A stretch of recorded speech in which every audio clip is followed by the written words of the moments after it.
One of the president's top advisors on tariffs is director of the White House National Trade Council, Peter Navarro. Navarro has been a critic of U.S. trade with China. Earlier this month, he criticized Canadian Prime Minister Justin Trudeau for saying Canada would impose retaliatory tariffs on the U.S. But Navarro has not always been a critic of free trade policies. In a recent interview with Axios, Navarro discusses his previous views on free trade and why he changed his mind. Joining me now from Washington is Erica Pandy. She's a reporter for Axios. Erica, thanks for being with us. Thanks for having me. So remind us, first of all, who Peter Navarro is and the role he plays in the president's decision to impose tariffs. Peter Navarro is the president's top advisor on trade. He has been the architect of a lot of the president's policies when it comes to trade, the most hardline protectionist policies. And, you know, when the president was crafting his trade policy, it was Peter Navarro, the protectionist, against Gary Cohn, the globalist. And Peter Navarro won out. And because of this reason, he's been described as kind of the president's mind meld on tariffs, the one guy in the White House who is fully with the president when it comes to this. Well, it's really interesting because in his conversation with you, Navarro said he wasn't always a proponent of tariffs. What caused him to change his mind? Right. So I actually found a book he wrote in 1984 at the George Washington University Library. And if you read that book, he actually espouses all the views that his opponents in the White House did. And when we asked him what changed his mind, it boiled down to one thing in all of his responses, and that was China. And in some ways, he's right. China has been a special case in terms of intellectual property theft, in terms of just the sheer manufacturing power and the overcapacity China has to manufacture steel.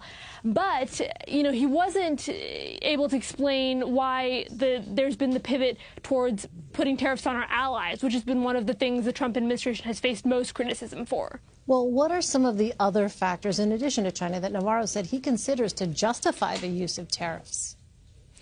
I mean, he's frequently said that tariffs will not, you know, really affect the American consumer all that much. But in his book in 1984, he wrote that consumers would be the biggest losers.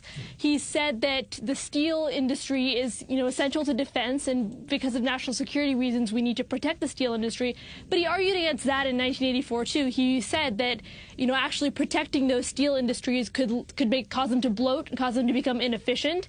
And then he raised a lot of concern about whether imposing tariffs on allies would fracture the U.S.'s alliances with other countries and actually be a net threat to national security instead of helping it. So how does Peter Navarro feel now about the impacts of tariffs on consumers?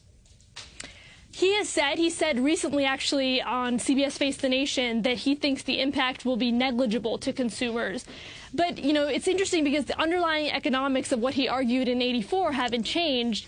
It just seems that he claims that he's had, you know, some sort of an epiphany on trade and on the effect on consumers. But he argues something very different in his book. Well, what impact does Navarro think these tariffs will have on the relationship between the U.S.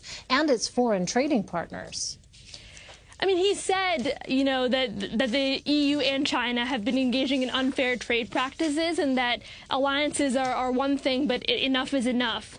But, you know, the impacts are already starting to take shape. You saw in the days leading up to the G7 a lot of anger from European allies over not being exempted from these tariffs. And in his book, he did write that kind of, you know, discord would be could be potentially very dangerous. Wow, really interesting to hear his views back then as opposed to what he is arguing now. Erica Pandy in Washington for us. Erica, thank you. Thank you.